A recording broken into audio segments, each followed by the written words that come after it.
এবং আমাদের লিখিত থেকে শুরু করে ভিডিও থেকে শুরু করে গুণীজনেরা এবং এখানে শিক্ষক শিক্ষিকা এবং স্নেহের ছাত্রছাত্রী। আমি যখন আমাকে মাননীয় মুখ্যমন্ত্রী মমতা বন্দ্যোপাধ্যায় 4টি দপ্তর একসঙ্গে 2016 সালে 4টি দপ্তরের একসঙ্গে মানে একটি হচ্ছে সায়েন্স অ্যান্ড টেকনোলজি, একটি হচ্ছে বায়োটেকনোলজি, একটা হচ্ছে প্ল্যানিং এবং আরেকটা হচ্ছে স্ট্যাটিস্টিক্স অ্যান্ড ইমপ্লিমেন্টেশন। এই 4টে দপ্তরের দায়িত্ব যখন দিলেন, সেই দিন সাংবাদিক বৈঠকে বললেন যে সেটা এটা আপনি পাবেন। এখন আমি তো পারবেন উনি বলে দিলেন, কিন্তু আমি তো বোধা বাংলা ছিল, মানে বাংলা ভাষা নিয়ে পড়াশোনা, তো আমি তো বড় অঙ্ক দেখলে তো ছুটে পালাম, আমি তো সায়েন্সে কিছুই বুঝি না, খুব স্বাভাবিক। তো সেদিন অজিত বর্ধন, শিশু সায়েন্স কংগ্রেস এবং সায়েন্স কংগ্রেস মিলে এখানে সুপ্রিয়দা, তারক, এরা মানে বেশিরভাগ দিন অজিত বর্ধনের সঙ্গে তো প্রায় কথা হতো, কলকাতাতেই থাকতেন। এবং সায়েন্স অ্যান্ড টেকনোলজিতে যিনি আমাদের সায়েন্টিস্ট ছিলেন তার নাম আশিস ব্যানার্জি, এবং আমাদের এখানে কালিদহ গ্রামে তার বাড়ি, তার নাম হচ্ছে ডক্টর অভিনব কালিদহ, তিনিও সায়েন্টিস্ট। তো আমি প্রথমেই ওখানে গিয়ে বলেছিলাম যে আমার ঘরে ঢুকতে কারো কোনো পারমিশন লাগবে না, সায়েন্টিস্টরা যখন ইচ্ছা এবং যারা এই সায়েন্স নিয়ে গবেষণা করেন যারা যখন ইচ্ছা তখনই তারা আসতে পারবেন। আমি যখন এখানে থাকবো, এই দপ্তরে বসে থাকবো, তারা আসতে পারেন। আমাদের প্রিন্সিপাল সেক্রেটারি এক ম্যাডাম ছিলেন, উনিও খুব হেল্পফুল ছিলেন। এবং তখন আমাকে এরা যে পরামর্শটা দিতেন, বস্তুত আমার কৃতিত্ব নয়, এরা যে পরামর্শটা দিতেন সেই পরামর্শ মতোই আমি কাজ করবার চেষ্টা করতাম। আমার একটা কথা মনে পড়ছে যে যখন আমাকে বললেন যে বায়োটেকনোলজি ডিপার্টমেন্ট এর মধ্যে পড়েছে একটা দপ্তরের মধ্যে, তখন আমার হাসি পেল এই জন্যই যে একবার বিধানসভায় তখন আমরা 30 জন এমএলএ, বিধানসভায় আমাকে একদিন আমাদের যিনি চিফ হুইপ ছিলেন তিনি এসে বললেন, আশিস, কালকে তোকে 10 মিনিট বক্তৃতা করতে হবে বিধানসভায়, আর কেউ রাজি হচ্ছে না, কারণ 30 জন মিলে তো কয়েকজন আমরা বলতাম। বললেন যে তোকেই বায়োটেকনোলজি নিয়ে বলতে হবে।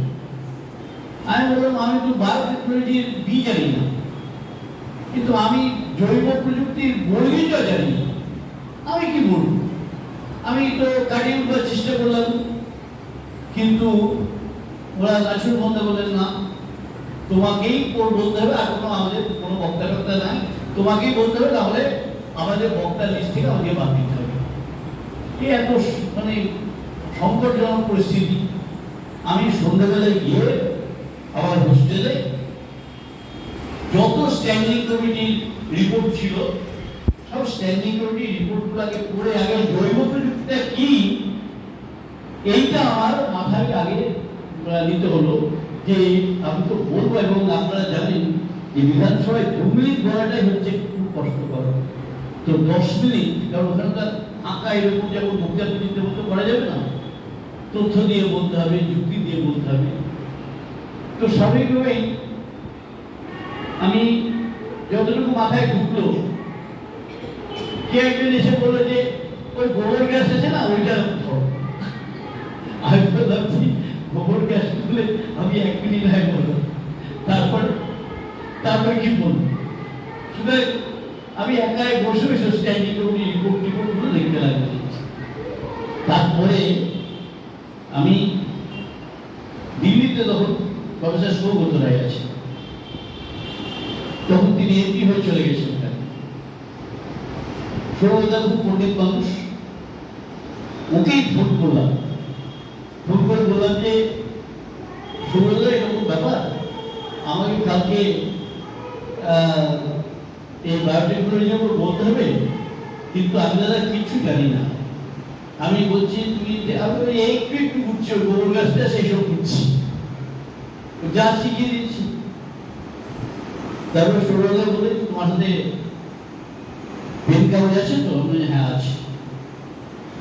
বলে যে তুমি আগে আমাকে ডিটেলসটা বুঝিয়ে দিলে, তুমি ভালো টিচার, তুমি বুঝিয়ে দিলে। বুঝিয়ে দেওয়ার পর বলে যে পয়েন্টগুলো লেখো। তো আমার এটা আমি বলি, যেমন আইরনি অফ ফেট হচ্ছে, যে বিষয় নিয়ে একদিন বলতে ভুলটা ছিল, সেই দপ্তরের মধ্যে আমি তখন তারপর থেকে এই জৈব প্রযুক্তি নিয়েও আমি মানে আমাদের মন্দিরী চক্রবর্তী যখন প্রিন্সিপাল সেক্রেটারি ছিলেন আমার দপ্তরে আইএস, তারপর উনি যথেষ্ট হেল্প করতেন এবং অন্যান্য বিজ্ঞানীরাও হেল্প করতেন। আমি দেখেছিলাম যে যে বিষয়টা আমার মনে হয়েছিল যে আমাদের ছাত্রছাত্রীরা তাদের অসাধারণ প্রতিভা, এবং ওই অজিত বর্ধনী ব্যবস্থা করেছিলেন শিশু বিজ্ঞান কংগ্রেস, এবং সেই শিশু বিজ্ঞান কংগ্রেসে আমি যখন গেলাম, তারা বিভিন্ন বিষয়টা এক একটা রুমে দেখাচ্ছিল। তাদের একজন দেখালেন, একটা বাচ্চা ছিল, ক্লাস 7-8 পড়ে, একটা বাচ্চা ছেলে, সে একটা বিষয় বোঝালো এবং দেখালো যে আমরা জানি যে এই যে প্লাস্টিক, এইটা কিছুতেই নষ্ট করা যায় না, কিন্তু এই ছেলেটি দেখালো তার তথ্য দিয়ে, যুক্তি দিয়ে এবং পরীক্ষা দিয়ে দেখিয়ে দিল যে একটা প্লাস্টিককে নষ্ট করা যায় এবং তার থেকে অন্য জিনিস উৎপাদন করা যায়। এরকম বাচ্চা বাচ্চা ছেলেরা যে অসাধারণ প্রতিভা মানে নিয়ে এসেছে, তাতে আমি দেখলাম যে মানে আমরাই দেখলাম, আমি মাননীয় মুখ্যমন্ত্রীর কাছে অনুমোদন নিয়ে নিয়েছিলাম যে এটাকে শুধু সায়েন্স কংগ্রেসের একটা মানে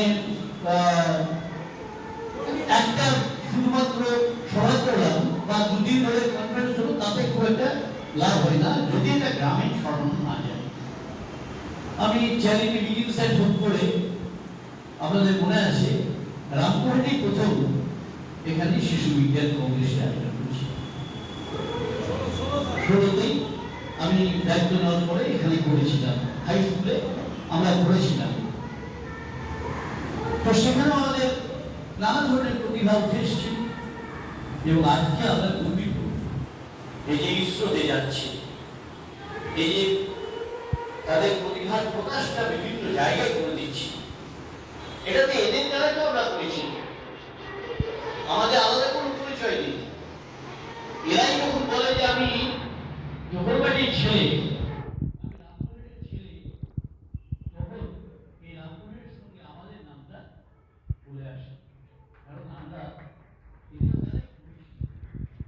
আমাদের একটি ছাত্রছাত্রী যখন কৃতিত্বের অধিকারী হয়, তখন সেই কৃতিত্বের ভাব আমরা মনে করি যায় যে আমি রত্নাদির সঙ্গে, রত্নাদি মানে এখন যিনি মন্ত্রী আছেন রত্নানাথ, রত্নাদির সঙ্গে এমনি ব্যক্তিগতভাবে সম্পর্ক আমার ভালো।